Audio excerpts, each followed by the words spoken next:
Welcome to A1 TV Telugu news. Nellore జిల్లా NUDA chairman Kotamreddy Srinivasulu Reddy YCP అధినేత జగన్మోహన్ రెడ్డిపై తీవ్ర వ్యాఖ్యలు చేశారు. బాలకృష్ణ అభిమాన సంఘం మాజీ అధ్యక్షుడైన జగన్ ఇప్పుడు టీడీపీలో చేరితేనే మంచిదని వ్యంగ్యంగా సూచించారు. ముఖ్యమంత్రి చంద్రబాబు, ఉప ముఖ్యమంత్రి పవన్ కళ్యాణ్, మంత్రి అచ్చెన్నాయుడులపై జగన్ చేసిన వ్యాఖ్యలను ఆయన ఖండించారు. గత 5 ఏళ్లు రౌడీ పాలనతో టీడీపీ నేతలు, కార్యకర్తలను ఇబ్బందులకు గురి చేసిన జగన్ ఇప్పటికీ అదే ధోరణి కొనసాగిస్తున్నారని కోటంరెడ్డి విమర్శించారు. ఎంత ఘోరంగా ఉందంటే మెడికల్ కాలేజీలకి ఎవరైనా టెండర్లు వేస్తే రేపు మేము వస్తాము, అన్నీ క్యాన్సిల్ చేస్తాము, జాగ్రత్త అని బెదిరించడం చూస్తే నువ్వు ఎక్సీఎంగా ప్రజెంటు పచ్చి రౌడీవా అని అడుగుతున్నా. రేపు పొద్దుట నేను వస్తా, ఎల్లుండి వస్తా, మొన్నాడు వస్తా, ఏడకొస్తారా? ఏడకొస్తావా నువ్వు? అయితే ఒకటి జగన్మోహన్ రెడ్డి గారు, ఈ జన్మలో నువ్వు ముఖ్యమంత్రి కాలేవు, అది నీ పగటి కల్లాను. అయితే చంద్రబాబు, పవన్, అచ్చెన్నాయుడు ముగ్గురంట. ఇంతకుముందు చంద్రబాబు ఒకటే అనేవాడు. మీ ముగ్గురు బాయిలో దూకండి, చావండి. మరి జగన్మోహన్ రెడ్డి చేసిన అన్యాయాలు, అక్రమాలకి ఎన్ని వేల బావులు తవ్వించాలంటే, దూకాలంటే ఈ రాష్ట్రంలో ఉండే బావులు చాలు, వేల బావులు తవ్వించాలా. జగన్, నువ్వు చేసిన రౌడీజానికి, నువ్వు చేసిన అవినీతికి, నువ్వు చేసిన అక్రమాలకి వేల బావులు ఈ రాష్ట్రంలో తవ్వించాలా. అటువంటి నికృష్ట పాలకుడు నువ్వా చంద్రబాబు నాయుడు బావిలో దవ్వమనేది? చంద్రబాబును పట్టుకొని బావిలో దూకు, ఏమన్నా అర్థం ఉందండి?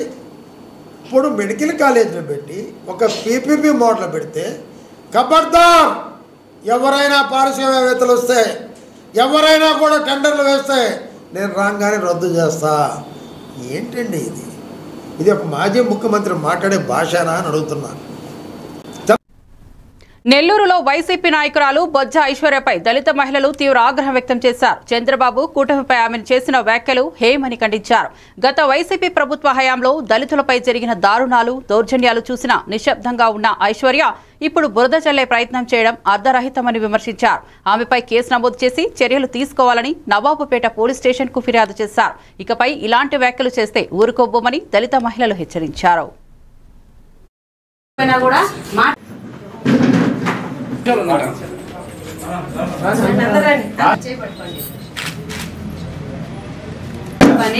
ఆమె సోషల్ మీడియాలో ఆమెకు నోరుందని విచ్చలవిడిగా మాట్లాడింది సార్. మా నాయకుడిని రైతుల మీద అసభ్యంగా మాట్లాడకపోయినా కూడా మాట్లాడిందని చెప్పని ఆమె మీద మేము ఫిర్యాదు చేస్తున్నాం. నోరుందని మాట్లాడమనుకో ఐశ్వర్య బొజ్జ, దళితుల కోసం మీ జగన్ ఏం చేశారని అడుగుతున్నాను. ఏమైంది మీ జగన్ అప్పుడు? ఒక దళిత యువకుడిని చంపి డోర్ డెలివరీ చేసినప్పుడు మీరు ఎక్కడికి వెళ్ళారు? ఒక దళిత డాక్టర్ని మీరు మార్క్స్ అడిగినందుకు పిచ్చివాడుగా ముద్ర చంపినప్పుడు మీరందరూ ఎక్కడికి వెళ్ళారు?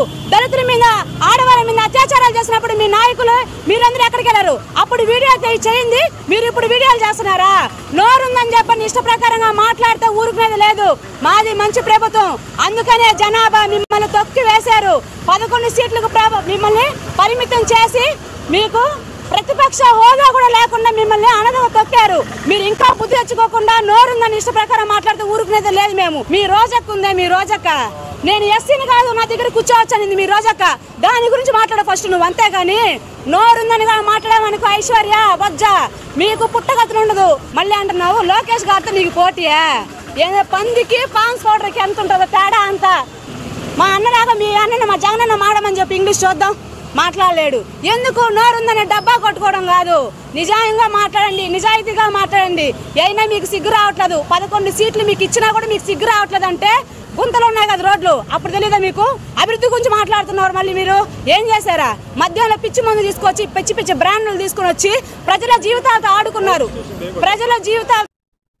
నెల్లూరు జిల్లా కలిగిరిలో వివాహిత మాధవి ఆత్మహత్య చేసుకున్న ఘటన కలకలం రేపింది. మృతదేహాన్ని ప్రైవేట్ ఆసుపత్రికి తరలించగా అప్పటికే మృతి చెందిందని వైద్యుడు అంకయ్య నిర్ధారించారు. అయితే అంబులెన్స్ వచ్చే వరకు ఆసుపత్రిలో ఉంచలేమంటూ నిర్ణయంగా ప్రవర్తించారు. దీంతో కుటుంబ సభ్యులు నిస్సహాయంగా రిక్షాలో ప్రభుత్వ ఆసుపత్రికి తరలించారు. మీడియా ప్రతినిధులపై కూడా వైద్యుడు దురుసుగా ప్రవర్తించారు. మరోవైపు మహిళపై బంధువుల దాడి అవమానంగా భావించి మాధవి ఆత్మహత్య చేసుకుందని పోలీసులు విచారణ చేస్తున్నారు. గంటలకు ఫోన్ వచ్చింది. నేను కాలేజీలో ఉన్నప్పుడు హాస్టల్లో ఉంటాను. నేను రోజు ఫోన్ చేసేలేకి ఇట్లా గొడవ జరిగిందని చెప్పేలేకి నేను పొద్దున్నే వచ్చాను. మా ఫ్రెండ్ బైక్ తీసుకొని వచ్చేలోపే ఇంట్లో తలుపులు తీసుంది, ఎవరు లేరని చెప్పి నార్మల్గా కొనుక్కొని ఉండేలేకి నేను పోయి లేపా. 10 నిమిషాల తర్వాత లేపేలేకి ఇంకా ఉలుకు పలుకు ఏం లేకుండా పడిపోయి ఉంది. అప్పుడే మా అమ్మమ్మ వాళ్ళని పిలిచి ఇట్లా హాస్పిటల్కి తీసుకొచ్చాను. నాకు ఇప్పుడు న్యాయం జరగాలి, వాళ్ళ మీద కేసు పెట్టి వాడిని తగిలింది ఏదో ఒకటి చేయాల్సింది. ఎవరు వాళ్ళు? వాడి పేరు మధు, వాళ్ళ భార్య అంట రాత్రి వచ్చారు. ఒక 20 మందిని తీసుకొని వచ్చిందంట. అవి వాళ్ళు బాగా కొట్టారంట రాత్రి. కూర్చొని టీ తాగుతుంటే ఇంకా వాళ్ళు 10 మంది వచ్చారు. ఇలా అమ్మాయితో మాట్లాడుతూ ఉన్నాను. నేను ఫోన్ కట్ చేసి ఏంటక్క ఎవరు ఇలా అని అడుగుతున్నాను. ఇంకా ఆమె పట్టుకొని జుట్టు 10 మంది ఇంకా పట్టేసుకుని వంగదీసి ఇంకా దమ్మాగుమ్మ ఇంకా మాట్లేదు పలుకులేదు. నేను అడ్డం చేసిన, నా కొడుకు అడ్డం చేసిన, ఎవరు అడ్డం చేసినా అలివి కాలేదు సార్. వాళ్ళే కొట్టారు. అందరు ఉన్నారు, మా ఇళ్ళ పక్కన అందరు చూస్తానే ఉన్నారు.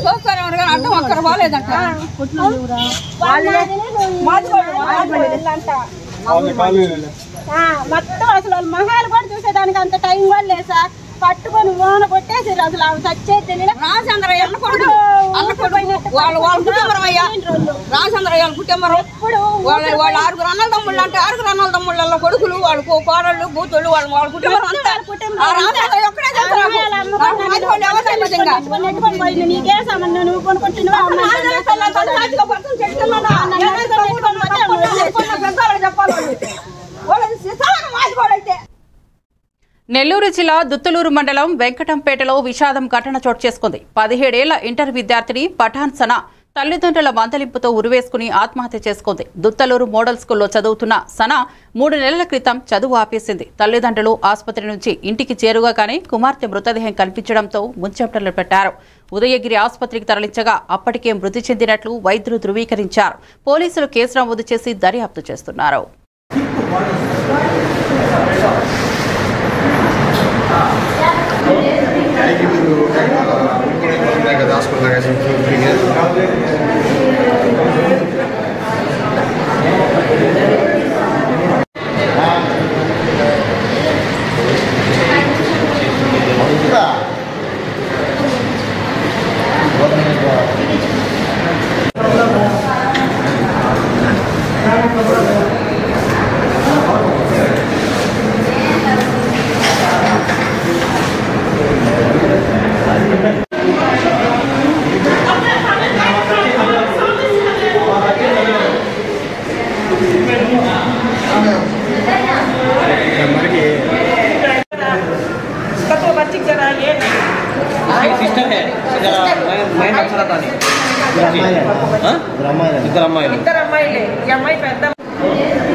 నెల్లూరు జిల్లా సైదాపురం మండలం తిప్పిరెడ్డిపల్లి గ్రామానికి చెందిన దారా హరికృష్ణపై బెంగళూరులో దారుణం జరిగింది.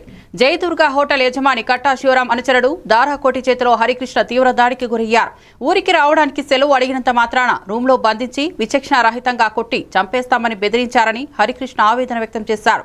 ప్రాణాలు నిలుపుకుంటూ తప్పించుకుని స్వగ్రామానికి చేరుకున్న అతడు ప్రస్తుతం గూడూరు ప్రభుత్వ ఆసుపత్రిలో చికిత్స పొందుతున్నారు. కఠిన చర్యలు తీసుకోవాలని డిమాండ్ చేశాడు.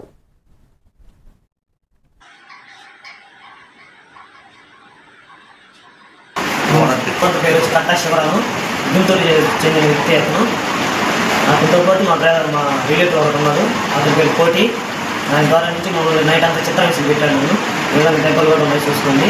అదేవిధంగా నాకు న్యాయం జరిగితే మీరు న్యాయం చేయాలి. హెల్త్తో ముందరి మీద ఇక్కడ గుద్దినాడు. తర్వాత నేను చేయాలి అడ్డం పెట్టాను, నా చేసి సొంతకాలం నుంచి తగిలినాయని చెప్పి బెల్ట్ తీసుకొని ఫస్ట్ తిరగతిప్పి నార్మల్గా పట్టున వేసి కొట్టాడు. అది తగలని చెప్పి తర్వాత బెల్ట్కి పక్క తిప్పి అప్పుడు కొట్టాడు. ఈ దెబ్బలన్నీ ఇవ్వదు.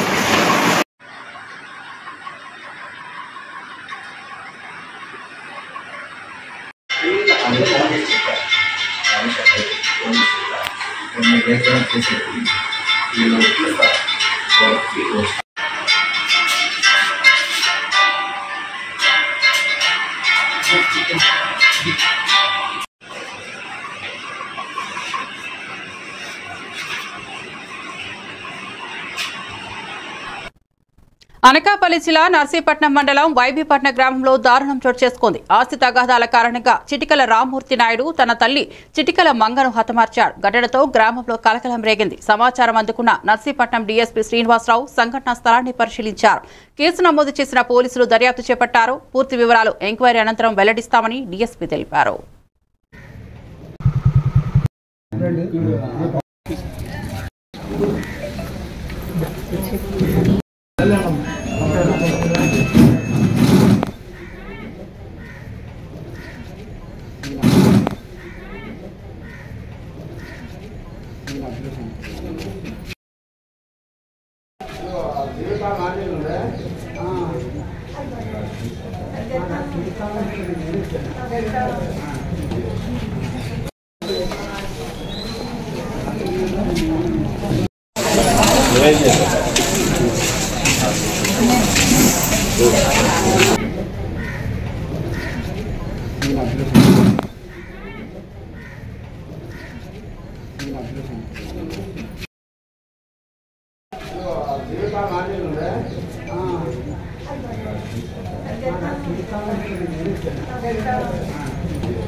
హనుమకొండ కలెక్టరేట్ వద్ద ఏబీవీపీ ఆధ్వర్యంలో విద్యార్థులు భారీ ముట్టడి చేపట్టి పెండింగ్ లో ఉన్న ఫీజు రీయింబర్స్మెంట్ స్కాలర్షిప్ విడుదలకు డిమాండ్ చేశారు. వరంగల్ విభాగ్ కన్వీనర్ ఆరేపల్లి సుజిత్ మాట్లాడుతూ రేవంత్ రెడ్డి ప్రభుత్వం విద్యార్థి వ్యతిరేక విధానాలతో వ్యవహరిస్తోందని విమర్శించారు. బడుగు వర్గాల విద్యార్థులు చదువులు ఆగిపోతున్నా ప్రభుత్వం పట్టించుకోవడం లేదని ఆగ్రహం వ్యక్తం చేశారు. వెంటనే నిధులు విడుదల చేయకపోతే సీఎం మంత్రులను ఎక్కడికక్కడ అడ్డుకుంటామని హెచ్చరించారు. కార్యక్రమంలో ఏబీవీపీ నాయకులు పాల్గొన్నారు.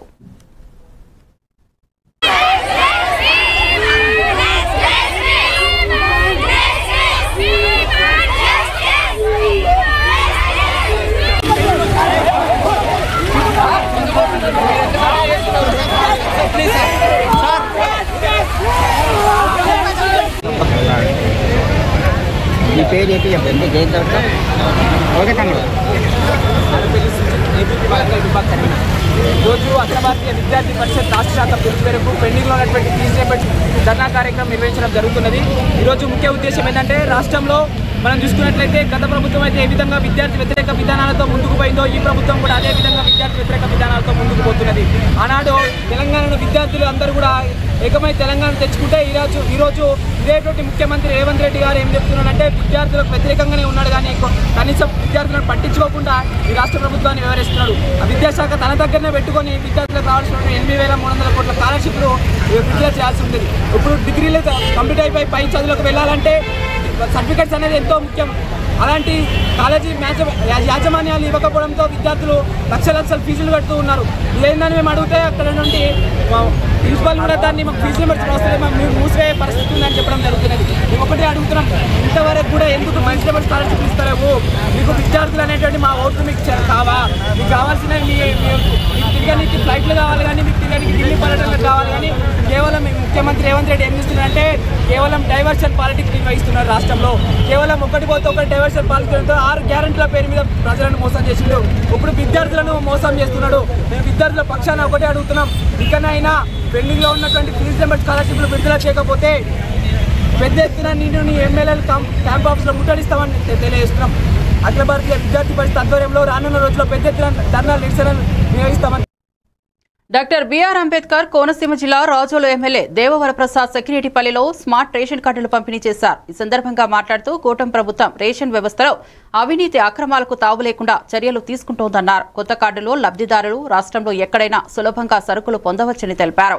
అవసర సమయాల్లో ఇది అధికారిక గుర్తింపు కార్డుగా ఉపయోగపడుతుందని చెప్పారు. కార్యక్రమంలో ప్రజాప్రతినిధులు, అధికారులు, రేషన్ డీలర్లు పాల్గొన్నారు. సివిల్ సప్లైస్ డిపార్ట్మెంట్లో అనుకున్నాము. వారికి శాలరీ పేమెంట్స్, లోన్స్, ఈ రీపేమెంట్లు ఇంత బర్డెన్ సివిల్ సప్లైస్ డిపార్ట్మెంట్ మీద పడింది. అలాంటిది ఒక నిర్ణయం తీసుకొని, సరైన నిర్ణయం తీసుకొని, ఎవరైతే డీలర్లు గతంలో పంపిణీ వ్యవస్థను సక్రమంగా పంపిణీ చేసేవారో వారికి మళ్ళీ తిరిగి ఇవ్వటం జరిగింది. ఈ రోజున డీలర్స్ అందరూ కూడా తప్పనిసరిగా ఈ ప్రభుత్వానికి కృతజ్ఞతలు చెప్పాల్సింది ఉంది. ఎందుకంటే ఈ సిస్టాన్ని వెనక్కి తీసుకొచ్చారు. ఈ సిస్టమ్ ఆల్మోస్ట్ లేదు అనే పరిస్థితి నుంచి మళ్ళా డీలర్ల ద్వారా పంపిణీ విధానాన్ని తీసుకురావడం జరిగింది. కూటమి ప్రభుత్వానికి ముఖ్యంగా ధన్యవాదాలు. ముఖ్యంగా ముఖ్యమంత్రి చంద్రబాబు నాయుడు గారు, మంత్రివర్యులు మనోహర్ గారికి ఈ సందర్భంగా ధన్యవాదాలు తెలియజేస్తా ఉన్నాం. అలాగే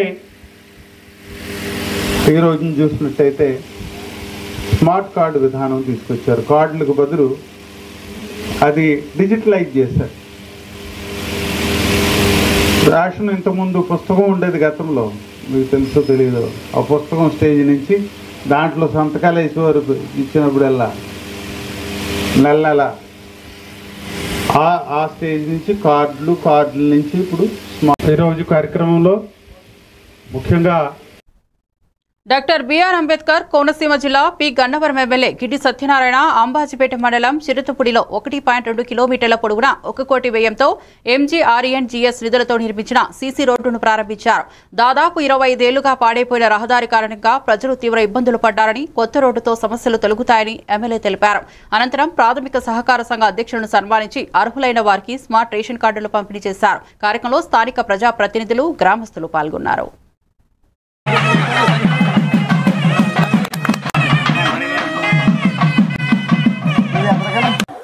నేను ఎలక్షన్ సందర్భంగా క్యాన్వర్సింగ్ వచ్చినప్పుడు ప్రత్యేకించి ఈ గ్రామంలో ఉన్నటువంటి యూత్ వాళ్ళు పదే అడగటం జరిగింది. వాళ్ళకి నేను అదే విధంగా సమాధానం కూడా చెప్పడం జరిగింది. ఆ సమాధానానికి సమాధానమే ఈ రోడ్ డేట్. సో యువతకు ప్రత్యేకించి చెప్తున్నా, మీరు తొందరపడొద్దు. మీకు చెప్పినటువంటిది ఏదైనా సరే, ఇచ్చినటువంటి హామీలు తప్పనిసరిగా నెరవేరుస్తాను. అదేవిధంగా 4 మండలాల్లో కూడా అన్ని ప్రాంతాలని సమానంగా చూడవలసినటువంటి బాధ్యత నా మీద ఉన్నది కాబట్టి 4 మండలాల్లో ఉన్నటువంటి రోడ్లు అన్నీ కూడా ఇంచుమించు 80% వేయడం జరిగింది. ఇప్పుడు ఇందాక మన ఈ గ్రామ సర్పంచ్ గారు అయినటువంటి మేడం గారు చెప్పడం జరిగింది. ఇంకా అంటే లిస్ట్ ఇచ్చేసారు, ముందేసింది చెప్పారు, తర్వాత మళ్ళీ లిస్ట్ ఇచ్చారు. మేడం, మీరు వైఎస్ఆర్సీపీకి సంబంధించిన అయినా కూడా ఇక్కడ జరిగినటువంటి అభివృద్ధిని తేటతెల్లం చేసినందుకు మీకు ప్రత్యేకమైనటువంటి అభినందనలు తెలియజేస్తున్నాను. ముంజేతి కంకణానికి అర్థం ఎలా అని చేతికున్నటువంటి కంకణానికి అర్థంలో చూడవలసిన అవసరం లేదు. అదే విధంగా ఎదురుగుండగా జరుగుతున్నటువంటి అభివృద్ధిని ఎవరు చెప్పకుండా ఉండలేరు. డాక్టర్ బిఆర్ అంబేద్కర్ కోనసీమ జిల్లా అమలాపురం నియోజకవర్గంలోని శ్రీరామపురంలో దసరా హడావిడి ఘనంగా ప్రారంభమైంది. ఆయుధ పూజ కార్యక్రమానికి ముఖ్య అతిథిగా హాజరైన రాష్ట్ర కార్మిక శాఖ మంత్రి వాసంశెట్టి సుభాష్ 8 చోట్ల తాలింఖానా కార్యక్రమాలు జరుగుతాయని తెలిపారు. ప్రతి సంవత్సరం దసరా సందర్భంగా ప్రత్యేక ఆకర్షణగా విన్యాసాలతో ఈ ఉత్సవాలు నిర్వహిస్తారని చెప్పారు. కార్యక్రమంలో పెద్ద సంఖ్యలో యువకులు పాల్గొని దసరా వేడుకలను ఉత్సాహంగా ప్రారంభించారు.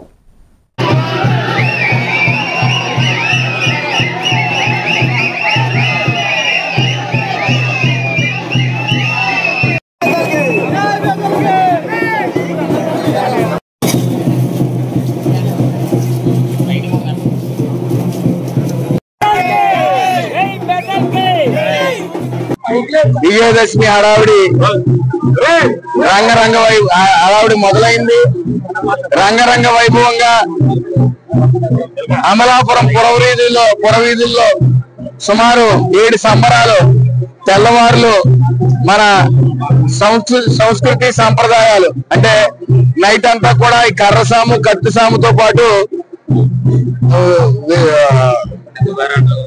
అగ్గి పర్వతాలు వాటితో పాటు వాహనాలన్నింటినీ కూడా ఊరేగింపుగా అమలాపురం పురవీధుల్లో కూడా తిరిగి తెల్లవాళ్ళు జరుపుకునే సంబరం. సుమారు 7 సంబరాలు ఈ అమలాపురం టౌన్ లో సంబరం చేసుకోవడం జరుగుతుంది. ముఖ్యంగా యువత ఎక్కడున్నా సరే ఈ 7 సంబరాలకి సంబంధించిన వీధుల వాళ్ళు కూడా ఎక్కడున్నా సరే, ఏ దేశంలో ఉన్నా సరే ఇక్కడికి హాజరవడం జరుగుతూ ఉంటది. అందులో 3 లక్షవారాలు తొలి పూజ జరుపుకుంటాం. ఈ రోజు తొలి పూజ, ఈ లక్షవారం వచ్చింది, నెక్స్ట్ లక్షవారం, ఆ 3వ లక్షవారానికి దశమి.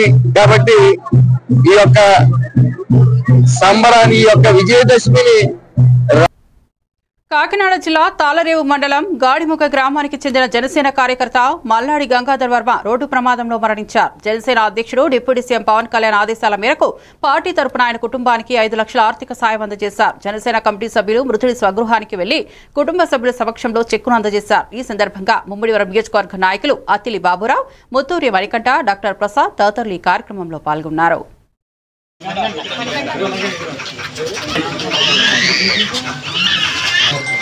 అందరికీ నమస్కారం అండి.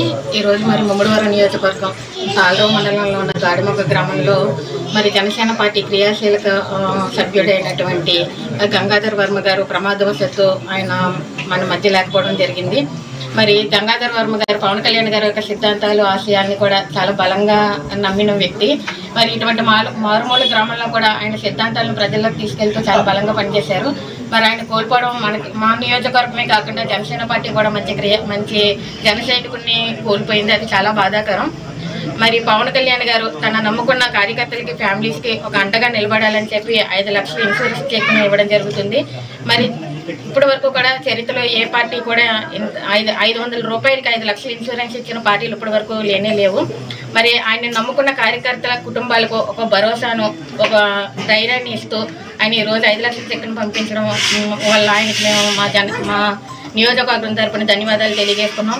అదేవిధంగా గంగాధర్ వర్మ గారు మా స్నేహితుడికి, అలాగే ఇలా బాధితులకి క్రియా వాలంటీర్ మేము కష్టపడి చేసినందుకు మమ్మల్ని గుర్తించి క్రియా వాలంటీర్ ద్వారా ఈ చెక్కుల్ని బాధిత కుటుంబాలకి అందించాలని ఒక నిర్ణయంతో మమ్మల్ని ప్రోత్సహించి మమ్మల్ని ముందుండి ఇలాగా చేసినందుకు ఆయన కృతజ్ఞతలు మేము ఖచ్చితంగా తెలుపుకుంటున్నాం. మమ్మల్ని గుర్తించినందుకు ఆయన్ని మనసారా మేము గౌరవించుకుంటున్నాం. Thank you.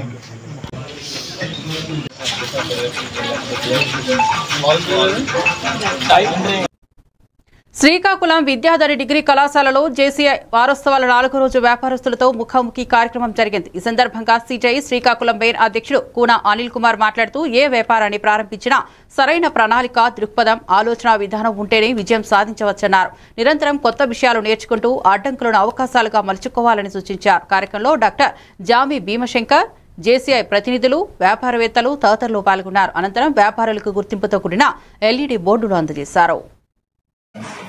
ముందు అందరూ Chaitanya Bhimashankar means pressure to me to put my name before JC. నేను చైతన్య సహకార్ జూనియర్ కళాశాల ప్రతినిధిగా ఈరోజు మీ ముందు మాట్లాడుతున్నాను. చైతన్య సహకార్ జూనియర్ కళాశాల 1989లో, అంటే దాదాపు 37 సంవత్సరాల క్రితం స్టార్ట్ చేశాము. MPC, BiPC, CEC, HEC 2 lakh. Hi, good morning. నా పేరు జగదీష్. నేను ప్రొఫెషనల్ ఫోటోగ్రాఫర్ని. నా ఫిల్మ్ నేమ్ వచ్చేసరికి జగదీష్. ఇక్కడ శ్రీకాకుళంలో చేస్తూ ఉన్నాను. ఆల్ ఓవర్ నేను wedding photography, outdoor photography, events, almost cinematic songs అన్నీ నేను కవర్ చేసుకుంటాను. మీకు ఏమైనా అవసరం ఉంటే నాకు కాంటాక్ట్ అవ్వండి ప్లీజ్. నా కాంటాక్ట్ నెంబర్ చెప్తాను, నోట్ చేసుకోండి. 8465064625. Thank you. జేసీ నెంబర్లో నేను ఉన్నందుకు చాలా ప్రౌడ్గా ఫీల్ అవుతున్నాను. నేను 5 ఇయర్స్ నుంచి వెల్నెస్ కోచ్గా చేస్తున్నాను. 5 ఇయర్స్ బ్యాక్ నేను చాలా ఒబెసిటీతో చాలా ఇబ్బంది పడేదాన్ని, గైనిక్ ఇష్యూస్ కానీ ఏమైనా. దానివల్ల నేను న్యూట్రిషన్లోకి వచ్చినాక 12 kgs వెయిట్ లాస్ అయ్యాను 2 monthsలో. బరువు తగ్గడమే కాదు, హెల్త్ ఇంప్రూవ్మెంట్ కూడా చాలా సపోర్ట్ అవుతుంది. మెయిన్ ఏంటంటే మంచి ఆహారం ఔషధంలో పనిచేస్తుందని మేము చెప్తాము. మా హస్బెండ్ కూడా ఎక్స్ఆర్ని రిటైర్ అయినాక అతను చాలా ఓవర్ వెయిట్ వెళ్ళారు. L4, L5 ప్రాబ్లం వల్ల చాలా హెవీ మెడిసిన్ అయ్యి చేసి కరోనా వల్ల చాలా ఇబ్బంది ఫేస్ చేశారు. మెయిన్ బరువు తగ్గడం అనేది చాలా ఇంపార్టెంట్ ఎవరికైనా. ఒకప్పుడు ఏంటంటే డాక్టర్స్ దగ్గరికి మనం వెళ్ళేవాళ్ళం కాదు, మన దగ్గర బ్యాగ్ పట్టుకొని డాక్టర్స్ వచ్చేవాళ్ళు, ఊరు తిరిగేవాళ్ళు. డాక్టర్స్ ఏదైనా మీకు ఇబ్బంది అని అడిగి. ఇప్పుడు ఏంటంటే మనం డాక్టర్స్ దగ్గరికి వెళ్ళి క్యూ కడుతున్నాం, ఓపీ తీసుకోవడానికి కానీ, టెస్ట్లకు కానీ, ఏదైనా మెడిసిన్ కానీ. ప్రెజెంట్ సిచ్యువేషన్ ఏంటంటే ప్రతి పర్సన్ బీపీ, షుగర్, థైరాయిడ్, దీర్ఘకాలిక సమస్యలు అంటారు దీన్ని. లేడీస్లో హార్మోన్ ఇంబ్యాలెన్స్ కానీ ఇలాంటి ప్రాబ్లమ్స్ రావడం ఎందుకంటే మన లైఫ్ స్టైల్ మోడిఫికేషన్ చేసుకోవాలి, ఫుడ్ హ్యాబిట్స్ మార్చుకోవాలి.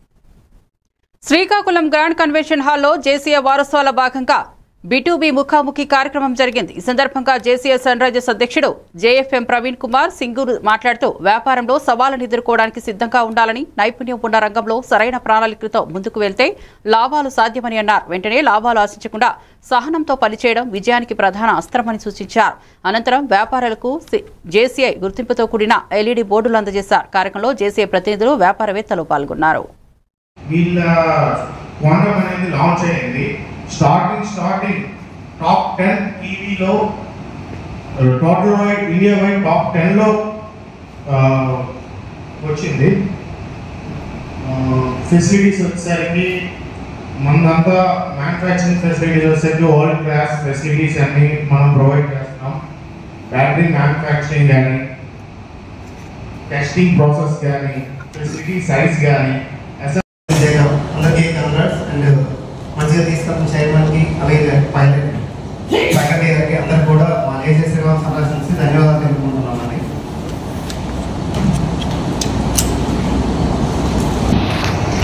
నా సర్వీసెస్ వచ్చేసి సినిమా థియేటర్లో యాడ్స్, స్క్రీన్ పైన, అలాగే ఆర్టిస్ట్ కాంప్లెక్స్ స్క్రీన్స్ యాడ్, అలాగే న్యూస్ పేపర్ల ads, add designing and making, WhatsApp ads, YouTube ads, అలాగే ఆటో అనౌన్స్మెంట్కి సంబంధించిన వాయిస్, ఇంకా ఫోటోస్, ఇవి నా సర్వీసెస్ అండి. డైరెక్ట్గా మనం యూట్యూబ్లో యాడ్స్ కూడా నేను ప్రిపేర్ చేస్తాను. అలాగే వాట్సాప్లో బల్క్ వీడియోస్ అన్నీ కూడా ఉంటాయండి. ఇది నేను టైప్ అయ్యే కంపెనీస్ అండి. UFO and PVR, Inox, Qube, Carnival, Muktas and అది కూడా ఒక మొత్తం టోటల్గా అన్ని కంపెనీస్తో మనం టైప్ అయ్యాము. నెక్స్ట్ ఇంకా MVR పబ్లిసిటీస్ గురించి చెప్పాలంటే 10 years నాకు రిచ్ ఎక్స్పీరియన్స్ అయితే ఉందండి. యాడ్ ఫిల్మ్ మేకింగ్లో కూడా ఉంది, యాడ్ షూటింగ్ చేస్తాను. అలాగే థియేటర్లో వాళ్ళకి నచ్చిన థియేటర్లో మన స్క్రీన్ ప్రజెంటేషన్ కూడా వాళ్ళకి నచ్చిన పొజిషన్లో మనం ఇవ్వగలం. అలాగే పబ్లిసిటీ యాడ్స్, అన్ని రకాల పబ్లిసిటీ యాడ్స్ సంబంధించి నాకు ఒక కంపెనీ. చెన్నై కోయంబేడు డిపోలో నిలిపి ఉన్న తమిళనాడు ఆర్టీసీ బస్సులో ఓ వ్యక్తి దొంగలించి ఆంధ్రప్రదేశ్కు తీసుకొచ్చారు. సమాచారం అందుకున్న తమిళనాడు పోలీసులు నెల్లూరు పోలీసులకు సమాచారం ఇచ్చారు. వెంటనే ఆత్మకూరు సీఐ గంగాధర్ నేతృత్వంలో ఎస్ఐ జిలాని సాయిలు బృందం అలర్ట్ అయ్యి పాలెం వద్ద బస్సును పట్టుకున్న ఆత్మకూరు ఆర్టీసీ డిపోకు తరలించారు. అనంతరం చెన్నై అధికారులు వచ్చి నిందితులను అదుపులోకి తీసుకుని బస్సును స్వాధీనం చేసుకున్నారు. పోలీసుల చాకచక్యానికి ఆర్టీసీ అధికారులు ధన్యవాదాలు తెలిపారు.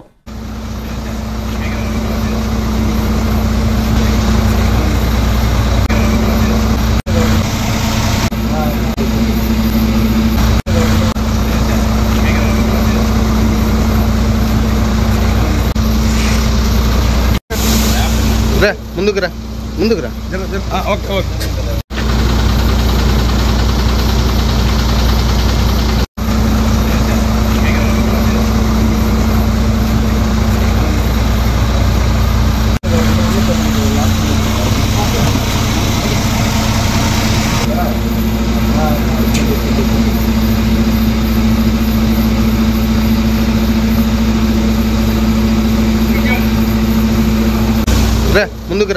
ముందుకు రా ఓకే ఓకే. నెల్లూరు నగర రాయిజీ వీధి నివాసులు, టీడీపీ నేతలు గాంధీ బొమ్మ సమీపంలో కొత్తగా ఏర్పాటు చేస్తున్న సెల్ టవర్ నిర్మాణాన్ని అడ్డుకున్నారు. ఇప్పటికే 2 టవర్లు ఉన్న ప్రాంతంలో మరో టవర్ వల్ల ప్రజల ఆరోగ్య సమస్యలతో ఇబ్బందులు పడుతున్నారని వారు ఆందోళన వ్యక్తం చేశారు. మున్సిపల్ అధికారులు అనుమతులు నిరాకరించినప్పటికీ కంపెనీ రాత్రి వేళల్లో నిర్మాణం కొనసాగిస్తోందని ఆరోపించారు. ప్రజల ఆరోగ్యాన్ని అస్తవ్యస్తం చేసే టవర్ నిర్మాణాన్ని తక్షణమే నిలిపివేయాలని డిమాండ్ చేశారు. 100 meters లాంగ్ ఉన్న దానిలో 20 meters వైడ్గా ఉంది స్ట్రీట్ అయితే. దానిలో ఇది 3rd టవర్ ఇన్స్టాల్ చేస్తున్నారు. కావున మేము ఆల్రెడీ మున్సిపల్ కమిషనర్ కూడా మెసేజ్ పెట్టున్నాము, కలెక్టర్ సార్ కూడా మెసేజ్ పెట్టున్నాము, ఆనంద్ సార్కి, జాయింట్ కలెక్టర్ దగ్గర కూడా అర్జీ ఇచ్చున్నాము. అందరికి ఇచ్చిన దాంతో మధ్యలో 2 హాలిడేస్ వచ్చాయి కాబట్టి ఈ మధ్య టైంలో వీళ్ళు డే అండ్ నైట్ పని చేస్తూ పైన పోయేసి అది అంటే ఇన్స్ట్రుమెంట్స్ అన్నీ ఆల్మోస్ట్ 60% ఫిట్ అయిపోయింది, క్యూరింగ్ స్టేజ్లో ఉంది, ఇంకా ఎరెక్షన్ స్టేజ్ కాలేదు. కావున ఈరోజు మార్నింగే 4 o'clock వీళ్ళు వచ్చేసి బండి మొత్తం సౌండ్ వస్తుంటే అంతే పైన లాగేటప్పుడు కావున కొంతమంది అందరు కిందకు వచ్చారు. కిందకు వచ్చి చూస్తే ఏంది వాళ్ళు 2 days మనకు టైం ఇచ్చారు కదా, వద్దు చేయము అని చెప్పేస్తే వీళ్ళు ఇంకా చేస్తూనే ఉన్నారు పని. కాబట్టి పని అయిపోయి అయిపోయిన తర్వాత మేమేం చేయాలి? ప్లస్ ఈ 3 టవర్స్ ఉన్న వల్ల ఇది 4th టవర్ ఇన్స్టాల్ చేసినారు. చుట్టుపక్కల ఒక 200 మీటర్స్లోనే ఇక్కడ ఉండేవన్నీ అపార్ట్మెంట్స్, బిల్డింగ్స్, చిన్న పిల్లకాయలు, ఎల్డరు, ప్రెగ్నెంట్ లేడీసు అందరికి ఎవరికైనా కర్మ కాలి ఇది బాగలేదు పిల్లోడు అని చెప్పాల్సిన అవసరం లేదు. ఎందువల్ల ఇది అవుతుందంటే మనం ముందు ప్రివెన్షన్ తీసుకోవాలి. మన కర్మ బాగలేదు, మన పిల్లోడు బాగా పుట్టలేదంటే రేడియేషన్ వల్ల అవుతుంది ఆల్రెడీ. అదే దాన్ని మన ముందుగానే ఆలోచించి ఇంకా మేము కూడా వెళ్ళిపోవాలి. అందరు ఇల్లు ఖాళీ చేస్తే మనం ఇంత పెట్టుబడి పెట్టేసి ఇల్లు కట్టాం. మరిన్ని అప్డేట్స్ కోసం చూస్తూనే ఉండండి A1 టీవీ తెలుగు న్యూస్.